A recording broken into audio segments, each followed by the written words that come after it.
ಎಲ್ಲರಿಗೂ ನಮಸ್ಕಾರ. ಸಮೃದ್ಧಿ ಅಡುಗೆ ಮನೆಗೆ ಸ್ವಾಗತ. ನಾನಿವತ್ತು ನಿಮಗೆ ಇನ್ಸ್ಟೆಂಟಾಗಿ ಅವಲಕ್ಕಿ ಇಡ್ಲಿನ ಹೇಗೆ ಮಾಡೋದು ಅಂತ ತಿಳಿಸ್ಕೊಡ್ತೀನಿ. ಇದಕ್ಕೆ ಉದ್ದಿನ ಬೇಳೆ ಆಗಲಿ, ಸೋಡಾ ಆಗಲಿ, ಈನೋ ಪೌಡರ್ ಆಗಲಿ ಅಥವಾ ಅಕ್ಕಿ ಆಗಲಿ ಏನನ್ನೂ ನೆನೆಸದೆ ನಾವು ಯಾವುದನ್ನು ಯೂಸ್ ಮಾಡದೆ ಇನ್ಸ್ಟೆಂಟಾಗಿ ಇಮಿಡಿಯೇಟಾಗಿ ನಾವು ಹೇಗೆ ಮಾಡೋದು ಅಂತ ನಾನಿವತ್ತು ನಿಮಗೆ ತಿಳಿಸ್ಕೊಡ್ತೀನಿ. ಬನ್ನಿ ಹಾಗಾದರೆ ಹೇಗೆ ಮಾಡೋದು ಅಂತ ನೋಡೋಣ. ನಾನಿಲ್ಲಿ 1.5 ಕಪ್ ಆಗುವಷ್ಟು ಇಡ್ಲಿ ರವೆನ ತೊಗೊಂಡಿದ್ದೀನಿ. ಯಾವುದೇ ಬ್ರ್ಯಾಂಡ್ ಆಗಿರಲಿ, ನಿಮಗೆ ಯಾವ ಬ್ರ್ಯಾಂಡ್ ಇಷ್ಟನೋ ಆ ಬ್ರ್ಯಾಂಡು ಇಡ್ಲಿ ರವೆನ ತೊಗೊಳ್ಳಿ. ನಾನಿಲ್ಲಿ ಕರೆಕ್ಟಾಗಿ 1.5 ಕಪ್ ಆಗುವಷ್ಟು ತೊಗೊಂಡಿದ್ದೀನಿ. ನಿಮಗೆ ಮೆಷರ್ಮೆಂಟ್ ತುಂಬಾ ಇಂಪಾರ್ಟೆಂಟ್ ಆಗುತ್ತೆ, ಅದಕ್ಕೋಸ್ಕರ ಕಪ್ ಅಳತೆನ ಕರೆಕ್ಟಾಗಿ ಇಟ್ಕೊಳ್ಳಿ. ಈಗ ರವೆ ಪೂರ್ತಿ ಮುಳುಗೋ ಹಾಗೆ ನೀರನ್ನು ಹಾಕ್ಕೋಬೇಕು. ಈ ರೀತಿ ನೀರನ್ನು ಹಾಕ್ಕೊಂಡು ರವೆನ ಚೆನ್ನಾಗಿ ತೊಳ್ಕೊಬೇಕು. ಒಂದು 2ರಿಂದ 3 ಸಲ ನಾವು ಚೆನ್ನಾಗಿ ತೊಳ್ಕೊಳ್ಬೇಕು. ನೋಡಿ, ಈ ರೀತಿ ಚೆನ್ನಾಗಿ ತೊಳ್ಕೊಳ್ಳೋದ್ರಿಂದ ಇಡ್ಲಿ ವೈಟ್ ಆಗಿ ಬರುತ್ತೆ. ಸೊ ಅದಕ್ಕೋಸ್ಕರ ಈ ರೀತಿ 2ರಿಂದ 3 ಸಲ ನಾನು ಚೆನ್ನಾಗಿ ತೊಳ್ಕೊಂಡು ಇದನ್ನು ಒಂದು 30 ನಿಮಿಷ ಹೀಗೆ ನೆನೆಯೋದಕ್ಕೆ ಬಿಡ್ತೀನಿ. ಈಗ 1.5 ಕಪ್ ಆಗುವಷ್ಟು ರವೆ ಏನು ತೊಗೊಂಡಿದ್ದೀನಿ, ಅದಕ್ಕೆ ಅರ್ಧ ಭಾಗ ಅಂದರೆ 3/4 ಕಪ್ ಆಗುವಷ್ಟು ಅವಲಕ್ಕಿನ ತೊಗೊಂಡಿದ್ದೀನಿ. ಅವಲಕ್ಕಿ ನಿಮಗೆ ಯಾವುದೇ ರೀತಿ ಅವಲಕ್ಕಿ ತೊಗೊಂಡ್ರೂ ನಡೆಯುತ್ತೆ. ನೋಡಿ, ಈ ರೀತಿ ಅವಲಕ್ಕಿನ ಕೂಡ 3ರಿಂದ 4 ಸಲ ಚೆನ್ನಾಗಿ ನೀಟಾಗಿ ತೊಳ್ಕೊಳ್ಬೇಕು. ನೋಡಿ, ಈ ರೀತಿ ನೀಟಾಗಿ ತೊಳ್ಕೊಂಡು ಅವಲಕ್ಕಿನ ಸಂಪೂರ್ಣವಾಗಿ ಅದರಲ್ಲಿರುವಂಥ ನೀರನ್ನು ಹೊರಗಡೆ ಹಾಕಿ ಇದನ್ನು ಕೂಡ ನಾನು 30 ನಿಮಿಷ ನೆನೆಯೋದಕ್ಕೆ ಬಿಡ್ತೀನಿ. ಅಷ್ಟರೊಳಗಡೆ ನಾವು ಇದಕ್ಕೆ ಬೇಕಾಗಿರುವಂಥ ಒಂದು ಸಣ್ಣ ಚಟ್ನಿನ ಮಾಡ್ಕೊಬರೋಣ. ಈಗ ನಾನು ಒಂದು ಪಾತ್ರೆಗೆ 2ರಿಂದ 3 ಟೇಬಲ್ ಸ್ಪೂನ್ ಆಗುವಷ್ಟು ಎಣ್ಣೆಯನ್ನು ಹಾಕ್ಕೊಳ್ತಾ ಇದ್ದೀನಿ. ಎಣ್ಣೆ ಸ್ವಲ್ಪ ಬಿಸಿ ಆದ ನಂತರ ಒಂದು ಸ್ವಲ್ಪ ಹಸಿ ಕಡಲೆಕಾಳನ್ನು ಹಾಕ್ಕೊಳ್ತಾ ಇದ್ದೀನಿ. ಹಾಗೆ ಹಸಿ ಕರಿಬೇವಿನ ಸೊಪ್ಪು, ಜೊತೆಗೆ ಒಂದು 2 ಹಸಿಮೆಣಸಿನ್ಕಾಯಿ ಹಾಕ್ಕೊಳ್ತಿದ್ದೀನಿ. ನೋಡ್ಕೊಂಡು ಹಾಕ್ಕೊಳ್ಳಿ, ಖಾರ ಬೇಕಂದರೆ ಇನ್ನೂ ಒಂದೆರಡನ್ನ ಆ್ಯಡ್ ಮಾಡ್ಕೊಳ್ಬೋದು. ಹಾಗೆ ಒಂದು 3 ಗುಂಟೂರು ಮೆಣಸಿನ್ಕಾಯಿನ ಹಾಕ್ಕೋತಾ ಇದ್ದೀನಿ. ಈ ಮೆಣಸಿನ್ಕಾಯಿ ಹಾಕೋದ್ರಿಂದ ಕಲರ್ ಚೆನ್ನಾಗಿ ಬರುತ್ತೆ. ಇದ್ದರೆ ಹಾಕ್ಕೊಳ್ಳಿ, ಇಲ್ಲಾಂದರೆ ಸ್ಕಿಪ್ ಮಾಡ್ಕೊಳ್ಬೋದು. ನೋಡಿ, ಈ ರೀತಿ ಒಂದು ಸ್ವಲ್ಪ ಫ್ರೈ ಆದ ನಂತರ ಈಗ ಒಂದು ಬೆಳ್ಳುಳ್ಳಿನ ಸಿಪ್ಪೆ ಸುಲಿದು ಹಾಕ್ಕೊಳ್ತಿದ್ದೀನಿ. ಹಾಗೆ ಒಂದು ಮೀಡಿಯಮ್ ಸೈಜಾಗಿ ಇರುವಂಥ ಈರುಳ್ಳಿನ ಹಾಕ್ಕೊಂಡು ಈ ರೀತಿ ಫ್ರೈ ಮಾಡ್ಕೊಳ್ಬೇಕು. ಈರುಳ್ಳಿ ಏನು ತುಂಬ ಕೆಂಪಗಾಗೋ ಅವಶ್ಯಕತೆ ಇಲ್ಲ, ಸ್ವಲ್ಪ ಫ್ರೈ ಆದರೆ ಸಾಕು. ಈ ರೀತಿ 1 ನಿಮಿಷ ಇದನ್ನು ಫ್ರೈ ಮಾಡಿಕೊಂಡು ಈಗ ಇದಕ್ಕೆ 2 ಮೀಡಿಯಮ್ ಸೈಜಲ್ಲಿರುವಂಥ ಟೊಮೆಟೊನ ಸಣ್ಣದಾಗಿ ಕಟ್ ಮಾಡಿಕೊಂಡು ಹಾಕ್ಕೊಳ್ತಿದ್ದೀನಿ. ನೋಡಿ, ಈ ರೀತಿ ಟೊಮೆಟೊನೂ ಹಾಕ್ಕೊಂಡು ನಾವು 1 ನಿಮಿಷ ಫ್ರೈ ಮಾಡ್ಕೊಳ್ಬೇಕು. ಟೊಮೆಟೊ ಚೆನ್ನಾಗಿ ಸಾಫ್ಟ್ ಆಗಬೇಕು, ಅಲ್ಲಿವರೆಗೂ ನಾವು ಇದನ್ನು ಬೇಯಿಸ್ಕೊಳ್ಬೇಕಾಗುತ್ತೆ. ಸೊ ಈಗ ನಾನು ಇದಕ್ಕೆ 1/4 ಟೇಬಲ್ ಸ್ಪೂನ್ ಆಗುವಷ್ಟು ಅರಿಶಿನ ಹಾಕ್ಕೊಳ್ತಾ ಇದ್ದೀನಿ. ಹಾಗೆ ರುಚಿಗೆ ತಕ್ಕಷ್ಟು ಉಪ್ಪನ್ನು ಹಾಕ್ಕೊಳ್ತಿದ್ದೀನಿ. ಉಪ್ಪನ್ನು ಈಗಲೇ ಹಾಕೋದ್ರಿಂದ ಟೊಮ್ಯಾಟೊ ಮತ್ತು ಈರುಳ್ಳಿ ಬೇಗ ಸಾಫ್ಟ್ ಆಗುತ್ತೆ ಮತ್ತು ಬೇಗ ಬೇಯುತ್ತೆ. ಅದಕ್ಕೋಸ್ಕರ ಸ್ಟಾರ್ಟಿಂಗಲ್ಲಿ ಉಪ್ಪನ್ನು ಹಾಕ್ಕೊಬಿಡಿ. ಈಗ ಇದನ್ನು ನಾವು ಮುಚ್ಚಳ ಮುಚ್ಚಿ ಒಂದು 2 ನಿಮಿಷ ಬೇಯೋದಕ್ಕೆ ಬಿಡಬೇಕು. ನೋಡಿ, ಒಂದು 2 ನಿಮಿಷ ಆಗಿದ ತಕ್ಷಣ ನೋಡಿ ಟೊಮ್ಯಾಟೊ ಎಲ್ಲ ಎಷ್ಟು ಚೆನ್ನಾಗಿ ಸಾಫ್ಟ್ ಆಗಿದೆ ಅಂತ. ಸೊ ಈಗ ಇದನ್ನು ಆರೋದಕ್ಕೆ ಬಿಡಬೇಕು. ಚೆನ್ನಾಗಿ ಆರಿಸ್ಕೊಂಡು ಆಮೇಲೆ ನಾವು ಮಿಕ್ಸಿಗೆ ಹಾಕ್ಕೋಬೇಕು. ನೋಡಿ, ಈ ರೀತಿ ಒಂದು ಸಣ್ಣದಾದಂಥ ಮಿಕ್ಸಿ ಜಾರ್ನ ತಗೊಂಡು ನೀಟಾಗಿ ಇದೆಲ್ಲವೂ ಕೂಡ ಆರಿರಬೇಕು. ಚೆನ್ನಾಗಿ ಆರಿದ್ಮೇಲೆ ನುಣ್ಣಗೆ ಪೇಸ್ಟ್ ರೀತಿ ನಾವು ಈ ಒಂದು ಚಟ್ನಿನ ರೆಡಿ ಮಾಡ್ಕೊಳ್ಬೇಕು. ತುಂಬಾ ಚೆನ್ನಾಗಿರುತ್ತೆ. ಈ ಒಂದು ಇಡ್ಲಿಗೆ ಕಾಂಬಿನೇಷನ್ ಆಗಿ ಈ ಒಂದು ಚಟ್ನಿ ತುಂಬ ಚೆನ್ನಾಗಿರುತ್ತೆ. ನೀವು ಈ ಚಟ್ನಿನ ಬೇರೆ ಎಲ್ಲದಕ್ಕೂ, ಅನ್ನಕ್ಕಾಗಿರ್ಬೋದು, ಮುದ್ದೆಗಾಗಿರ್ಬೋದು, ಎಲ್ಲದಕ್ಕೂ ಯೂಸ್ ಮಾಡ್ಬೋದು. ನೀವು ಈ ಇಡ್ಲಿಗೆ ಕಡಲೆ ಬೀಜ ಚಟ್ನಿ ಆಗಿರ್ಬೋದು ಅಥವಾ ಕೊಬ್ಬರಿ ಚಟ್ನಿ ಯಾವುದನ್ನಾದರೂ ಯೂಸ್ ಮಾಡ್ಬೋದು. ಈಗ ನಾನು ಚಟ್ನಿನ ಒಂದು ಬಟ್ಲಿಗೆ ಹಾಕೋತಾ ಇದ್ದೀನಿ. ಚಟ್ನಿ ಕನ್ಸಿಸ್ಟೆನ್ಸಿ ನೋಡ್ಕೊಳ್ಳಿ, ಅಂದರೆ ನಿಮಗೆ ನೀರು ಬೇಕು ಅನ್ನೋದಾದರೆ ಇದಕ್ಕೆ ಸ್ವಲ್ಪ ನೀರನ್ನು ಹಾಕಿ ಮಿಕ್ಸ್ ಮಾಡ್ಕೊಳ್ಳಿ.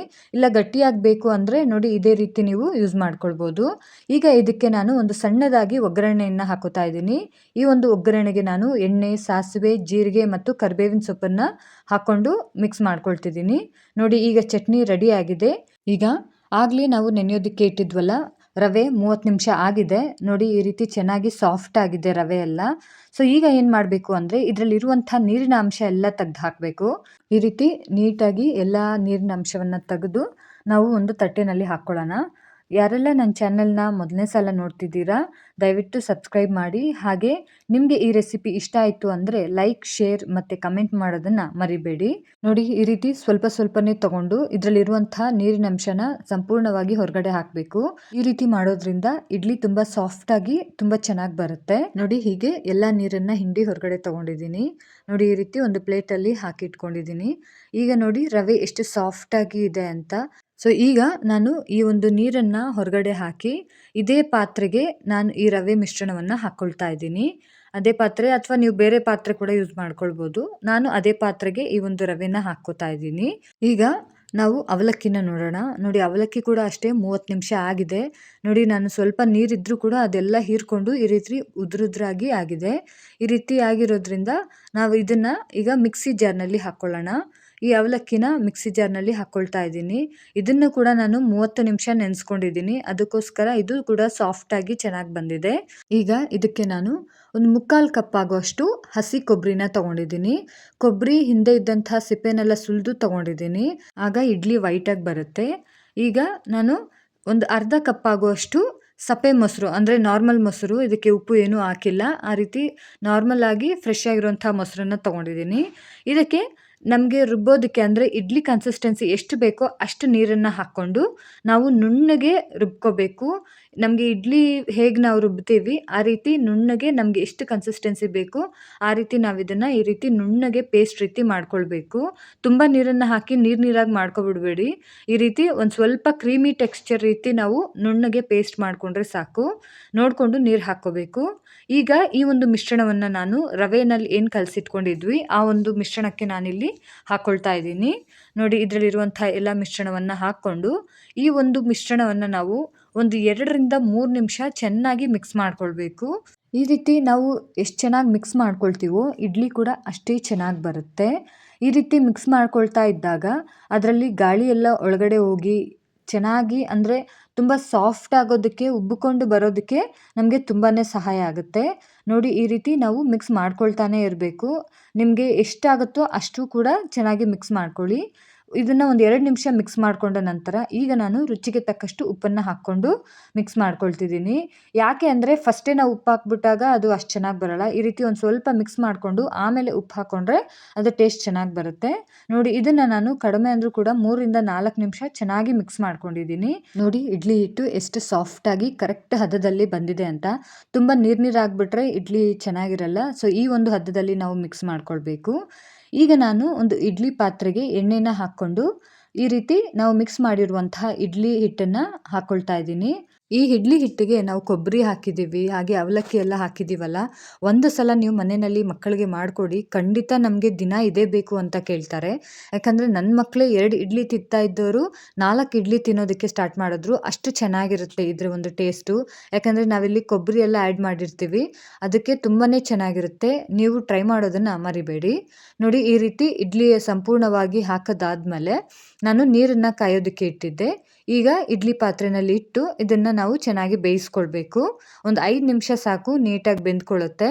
ಈಗ ನೋಡಿ ಒಂದು 5 ನಿಮಿಷ ಆಗಿದ ತಕ್ಷಣ ನೋಡ್ಬೋದು ಇಡ್ಲಿ ಎಷ್ಟು ಚೆನ್ನಾಗಿ ರೆಡಿಯಾಗಿದೆ ಅಂತ.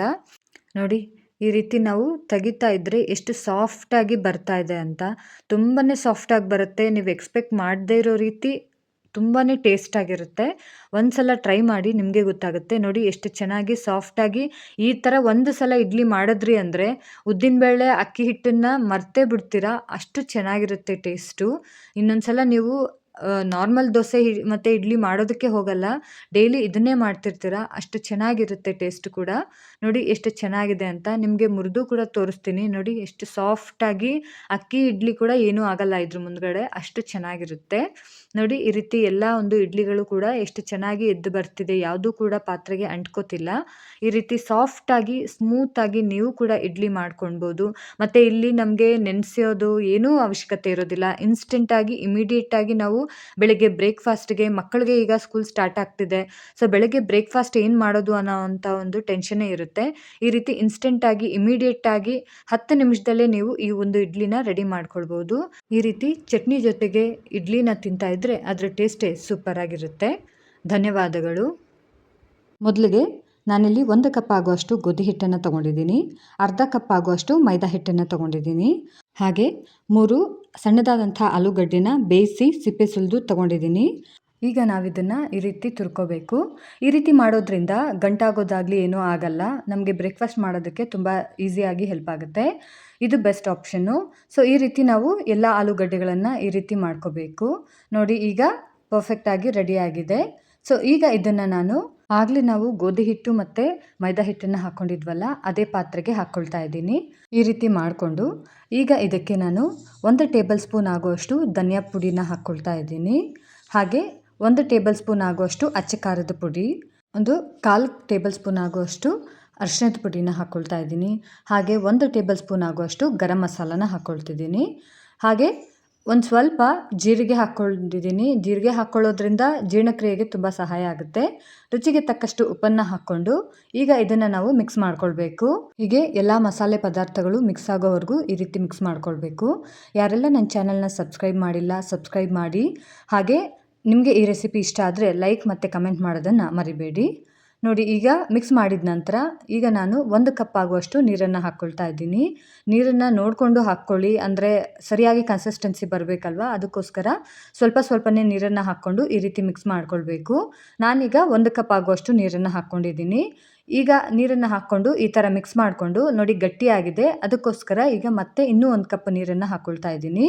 ಈ ರೀತಿ 1 ಕಪ್ ನೀರನ್ನು ಹಾಕ್ಕೊಂಡು ನಾವು ಮಿಕ್ಸ್ ಮಾಡ್ಕೊಳ್ಬೇಕು.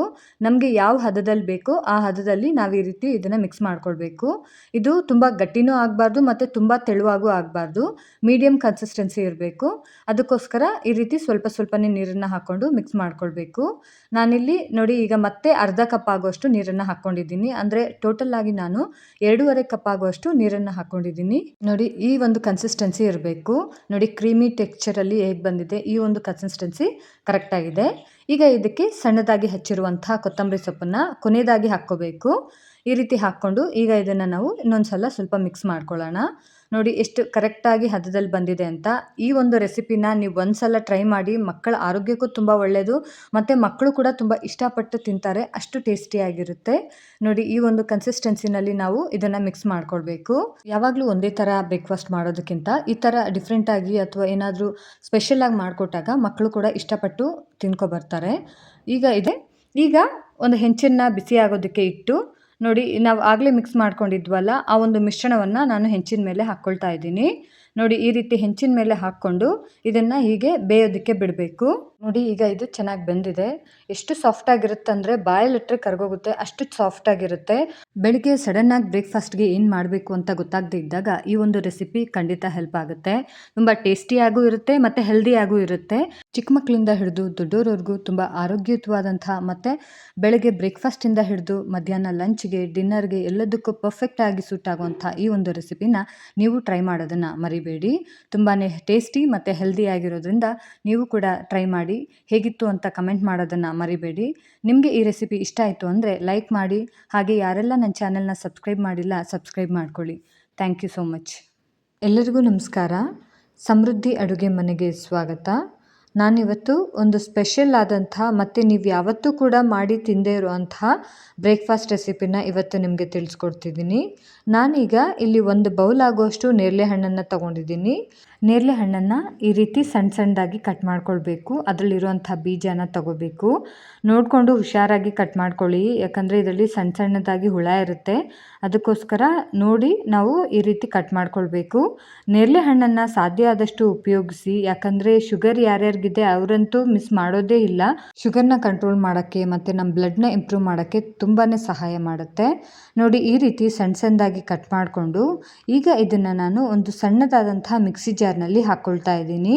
ಮಿಕ್ಸಿ ಜಾರ್ಗೆ ಹಾಕ್ಕೊಂಡು ನುಣ್ಣಗೆ ಪೇಸ್ಟ್ ಮಾಡ್ಕೊಳ್ಬೇಕು. ಈ ನೇರಳೆ ಹಣ್ಣಲ್ಲಿ ನಾರಿನಂಶ ಹೆಚ್ಚಾಗಿರೋದ್ರಿಂದ ಡೈಜೆಷನ್ ಪ್ರಾಬ್ಲಮ್ಗೆ ಯಾರ್ಯಾರಿಗಿರುತ್ತೆ ಅವರು ಕೂಡ ಮಿಸ್ ಮಾಡದೆ ತಿನ್ನಬೇಕು. ನೋಡಿ, ಈ ರೀತಿ ಫೈನಾಗಿ ನಾನು ನೋಡಿ ಎಷ್ಟು ಸ್ಮೂತಾಗಿ ಕ್ರೀಮಿ ಟೆಕ್ಸ್ಚರಲ್ಲಿ ಮಿಕ್ಸಿ ಜಾರ್ಗೆ ಹಾಕ್ಕೊಂಡಿದ್ದೀನಿ. ಈಗ ನಾನೊಂದು ಪಾತ್ರೆನ ತಗೊಂಡು ಅದಕ್ಕೆ 1 ಕಪ್ ಆಗುವಷ್ಟು ಅಕ್ಕಿ ಹಿಟ್ಟನ್ನು ಹಾಕ್ಕೊಳ್ತಿದ್ದೀನಿ.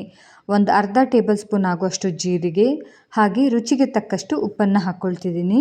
ಈಗ ಆಗಲೇ ಮಿಕ್ಸಿ ಜಾರ್ಗೆ ಹಾಕಿಟ್ಟಿದ್ದಂಥ ನೇರಳೆ ಹಣ್ಣಿನ ಪೇಸ್ಟನ್ನು ನೋಡಿ ಈ ರೀತಿ ನಾನಿಲ್ಲಿ ಮಿಕ್ಸ್ ಮಾಡ್ಕೊಳ್ತಿದ್ದೀನಿ. ಈ ಒಂದು ರೆಸಿಪಿ ಮಕ್ಕಳಿಗೆ ಅಟ್ಲೀಸ್ಟ್ ವಾರದಲ್ಲಿ 2ರಿಂದ 3 ಸಲಿನಾದರೂ ಮಾಡಿಕೊಡಿ. ಮಕ್ಕಳ ಡೈಜೆಷನ್ ಖಂಡಿತ ಇಂಪ್ರೂವ್ ಆಗುತ್ತೆ. ಹಾಗೆ ನೇರಳೆ ಹಣ್ಣನ್ನು ಕೊಟ್ಟರೆ ಮಕ್ಕಳು ಖಂಡಿತ ತಿನ್ನಲ್ಲ. ಬಟ್ ಈ ಥರ ರೆಸಿಪೀಸಲ್ಲಿ ಮಾಡಿಕೊಟ್ಟಾಗ ಮಕ್ಕಳ ಆರೋಗ್ಯಕ್ಕೂ ಕೂಡ ತುಂಬಾ ಹೆಲ್ಪ್ ಆಗುತ್ತೆ. ನೋಡಿ, ಈ ರೀತಿ ನಾನಿಲ್ಲಿ ಒಂದು 2 ಕಪ್ ಆಗುವಷ್ಟು ನೀರನ್ನು ಹಾಕ್ಕೊಳ್ತಾ ಇದ್ದೀನಿ. ಈಗ ನಾವಿದನ್ನು ಚೆನ್ನಾಗಿ ಮಿಕ್ಸ್ ಮಾಡ್ಕೊಳ್ಬೇಕು. ಅಂದರೆ ನೋಡಿ, ಈ ರೀತಿ ಗಂಟೆಲ್ಲ ಇರುತ್ತಲ್ಲ, ಇದೆಲ್ಲ ಹೋಗೋವರೆಗೂ ಈ ರೀತಿ ನಾವು ಚೆನ್ನಾಗಿ ಮಿಕ್ಸ್ ಮಾಡ್ಕೊಳ್ಬೇಕು ಈ ರೀತಿ ಮಿಕ್ಸರಿಂದ. ಸೊ ಈ ಥರ ಮಿಕ್ಸ್ ಮಾಡ್ಕೊಳ್ಳೋದ್ರಿಂದ ದೋಸೆ ಚೆನ್ನಾಗಿ ಬರುತ್ತೆ. ನೋಡಿ, ಈ ರೀತಿ ನೀಟಾಗಿ ನಾವು ಎಷ್ಟು ಚೆನ್ನಾಗಿ ಪರ್ಫೆಕ್ಟಾಗಿ ರೆಡಿಯಾಗಿದೆ ಅಂತ. ಈಗ ನಾವಿದಕ್ಕೆ ಉಳಿದಿರುವಂಥ ಮಸಾಲೆ ಪದಾರ್ಥಗಳನ್ನು ಹಾಕ್ಕೊಳ್ಳೋಣ. ಇದಕ್ಕೆ ನಾನು ಒಂದು 1/4 ಕಪ್ ಆಗುವಷ್ಟು ಚಿರೋಟಿ ರವೆನ ತಗೊಳ್ತಿದ್ದೀನಿ. ಹಾಗೆ ಒಂದು ಅರ್ಧ ಸಣ್ಣದಾಗಿ ಹಚ್ಚಿರುವಂಥ ಈರುಳ್ಳಿ, ಒಂದು 2 ಹಸಿಮೆಣಸಿನ್ಕಾಯಿ, ಸ್ವಲ್ಪ ಸಣ್ಣದಾಗಿ ಹಚ್ಚಿರುವಂಥ ಕೊತ್ತಂಬರಿ ಸೊಪ್ಪನ್ನು ಹಾಕ್ಕೊಂಡು ಮಿಕ್ಸ್ ಮಾಡ್ಕೊಳ್ಬೇಕು. ಇಷ್ಟೇ ಐಟಮ್ಸು, ನಾವೇನು ಎಕ್ಸ್ಟ್ರಾ ಏನೂ ಯೂಸ್ ಮಾಡ್ತಾ ಇಲ್ಲ. ಇಮಿಡಿಯೇಟಾಗಿ ಇನ್ಸ್ಟೆಂಟಾಗಿ ಕೂಡ ನೀವು ಇದನ್ನು ಮಾಡ್ಕೊಳ್ಬೋದು. ನೋಡಿ ಎಷ್ಟು ಚೆನ್ನಾಗಿ ಪರ್ಫೆಕ್ಟಾಗಿ ದೋಸೆ ಹದದಲ್ಲಿ ರೆಡಿ ಆಗಿದೆ ಅಂತ. ಈಗ ಇದಕ್ಕೆ ಬೇಕಾಗಿರುವಂಥ ಒಂದು ಚಟ್ನಿನ ನಾವಿಲ್ಲಿ ರೆಡಿ ಮಾಡ್ಕೊಳ್ಳೋಣ. ನಾನಿಲ್ಲಿ ಒಂದು ಸಣ್ಣದಾದಂಥ ಮಿಕ್ಸಿ ಜಾರನ್ನ ತೊಗೊಂಡು ಒಂದು ಸ್ವಲ್ಪ ಹುರಿಗಡಲೆ ಮತ್ತು ಒಂದು ಸ್ವಲ್ಪ ಹುರಿದಿರುವಂಥ ಕಡಲೆ ಬೀಜನ ತೊಗೊಂಡಿದ್ದೀನಿ. ಒಂದು ಬೆಳ್ಳುಳ್ಳಿನ ಸಿಪ್ಪೆ ಸುಲಿದು ತೊಗೊಂಡಿದ್ದೀನಿ. ಹಾಗೆ 2ರಿಂದ 3 ಹಸಿಮೆಣಸಿನ್ಕಾಯಿ, ಸ್ವಲ್ಪ ತುರಿದಿರುವಂಥ ಹಸಿ ಕೊಬ್ಬರಿ, ಹಾಗೆ ಸ್ವಲ್ಪ ಸಣ್ಣಗೆ ಹಚ್ಚಿರುವಂಥ ಕೊತ್ತಂಬರಿ ಸೊಪ್ಪು, ರುಚಿಗೆ ತಕ್ಕಷ್ಟು ಉಪ್ಪನ್ನು ಹಾಕ್ಕೊಳ್ತಾ ಇದ್ದೀನಿ. ಇದಕ್ಕೆ ನೀವು ಬೇಕಂದರೆ ಸ್ವಲ್ಪ ಹುಣಸೆ ಹಣ್ಣನ್ನು ಕೂಡ ಆ್ಯಡ್ ಮಾಡ್ಕೊಳ್ಬೋದು. ಈಗ ಇದಕ್ಕೆ ನಮಗೆ ಬೇಕಾಗಿರುವಷ್ಟು ನೀರನ್ನು ಹಾಕ್ಕೊಂಡು ನೋಡಿ ಈ ಥರ ನುಣ್ಣಗೆ ಪೇಸ್ಟ್ ರೀತಿ ಮಾಡ್ಕೊಳ್ಬೇಕು. ನೋಡಿ ಎಷ್ಟು ಸಾಫ್ಟಾಗಿ ಪೇಸ್ಟ್ ರೆಡಿ ಆಗಿದೆ ಅಂತ. ಈಗ ಇದನ್ನು ನಾನು ಬೌಲ್ಗೆ ಶಿಫ್ಟ್ ಮಾಡಿಕೊಂಡು ಸಣ್ಣದಾಗಿ ಒಗ್ಗರಣೆಯನ್ನು ಹಾಕ್ಕೊಂಡಿದ್ದೀನಿ. ಒಗ್ಗರಣೆಗೆ 2 ಟೇಬಲ್ ಸ್ಪೂನ್ ಎಣ್ಣೆ, ಸಾಸಿವೆ, ಜೀರಿಗೆ ಮತ್ತು ಕರಿಬೇವಿನ ಸೊಪ್ಪನ್ನು ಉಪಯೋಗಿಸ್ಕೊಂಡಿದ್ದೀನಿ. ಈಗ ಚಟ್ನಿ ರೆಡಿ ಆಗಿದೆ. ಈಗ ಆಗಲೇ ರೆಡಿ ಮಾಡಿ ಇಟ್ಕೊಂಡಿದ್ವಲ್ಲ ದೋಸೆ ಹಿಟ್ಟು, ಪರ್ಫೆಕ್ಟಾಗಿ ಕರೆಕ್ಟಾಗಿದೆ. ಈಗ ಇದಕ್ಕೆ ನಾನು ಮತ್ತೆ ಇನ್ನೂ 1 ಕಪ್ ಆಗುವಷ್ಟು ನೀರನ್ನು ಹಾಕ್ಕೊಳ್ತಾ ಇದ್ದೀನಿ. ಅಂದರೆ ಟೋಟಲ್ಲಾಗಿ ನಾನು 3 ಕಪ್ ಆಗುವಷ್ಟು, ಅಂದರೆ 1 ಕಪ್ ಅಕ್ಕಿ ಹಿಟ್ಟಿಗೆ 3 ಕಪ್ ಆಗುವಷ್ಟು ನೀರನ್ನು ಹಾಕ್ಕೊಂಡಿದ್ದೀನಿ. ತುಂಬಾ ಚೆನ್ನಾಗಿರುತ್ತೆ, ಪರ್ಫೆಕ್ಟಾಗಿ ಬರುತ್ತೆ. ಈಗ ಗ್ಯಾಸ್ ಮೇಲೆ ಹೆಂಚನ್ನು ಬಿಸಿ ಮಾಡೋದಕ್ಕೆ ಇಟ್ಟಿದ್ದೀನಿ. ಈರುಳ್ಳಿ ಸಹಾಯದಿಂದ ಸ್ವಲ್ಪ ಎಣ್ಣೆನ ಹಾಕ್ಕೊಂಡು ನೋಡಿ ಈ ರೀತಿ ಹರಡ್ಕೊಳ್ತಿದ್ದೀನಿ. ಈ ಒಂದು ಪದಾರ್ಥವನ್ನು ಈಗ ನೋಡಿ ಎಷ್ಟು ಚೆನ್ನಾಗಿ ಬರ್ತಾ ಇದೆ ಅಂತ. ಹೆಂಚು ಚೆನ್ನಾಗಿ ಕಾದಿರಬೇಕು, ಆಗ ಮಾತ್ರ ಈ ಥರ ಬರುತ್ತೆ. ನೋಡಿ ಈ ರೀತಿ ಹೋಲೆಲ್ಲ ಬರ್ತಿದೆ ಅಂದರೆ ನಾವು ಮಿಕ್ಸ್ ಮಾಡ್ಕೊಂಡಿರೋದು ಕರೆಕ್ಟಾಗಿದೆ ಅಂತ. ನೋಡಿ ಪರ್ಫೆಕ್ಟಾಗಿ ಬಂದಿದೆ. ಇದನ್ನು ಲೋ ಫ್ಲೇಮಲ್ಲಿ ಇಟ್ಕೊಂಡು ಈ ರೀತಿ ಚೆನ್ನಾಗಿ ಬೇಯಿಸ್ಕೊಳ್ಬೇಕು. ತುಂಬಾ ಟೇಸ್ಟಿಯಾಗಿರುತ್ತೆ. ನೀವು ಒಂದು ಸಲ ಟ್ರೈ ಮಾಡಿದ್ರೆ ಮಕ್ಕಳಂತೂ ಮತ್ತೆ ಮತ್ತೆ ಬೇಕು ಅಂತ ಕೇಳ್ತಾರೆ, ಅಷ್ಟು ಟೇಸ್ಟಿಯಾಗಿರುತ್ತೆ. ನೋಡಿ ಈ ರೀತಿ ಎಷ್ಟು ಚೆನ್ನಾಗಿ ಇದೆ ಅಂತ. ಈ ಥರ ಒಂದು ರೆಸಿಪಿನ ನೀವು ಖಂಡಿತ ಮನೆಯಲ್ಲಿ ಟ್ರೈ ಮಾಡಬೇಕು. ಖಂಡಿತ ಇಷ್ಟ ಆಗುತ್ತೆ. ನಿಮಗೆಲ್ಲ ಈ ರೆಸಿಪಿ ಇಷ್ಟ ಆಯಿತು ಅಂದರೆ ಸಬ್ಸ್ಕ್ರೈಬ್ ಮಾಡಿ, ಶೇರ್, ಕಮೆಂಟ್ ಮತ್ತು ಲೈಕ್ ಮಾಡೋದನ್ನು ಮರಿಬೇಡಿ. Thank you.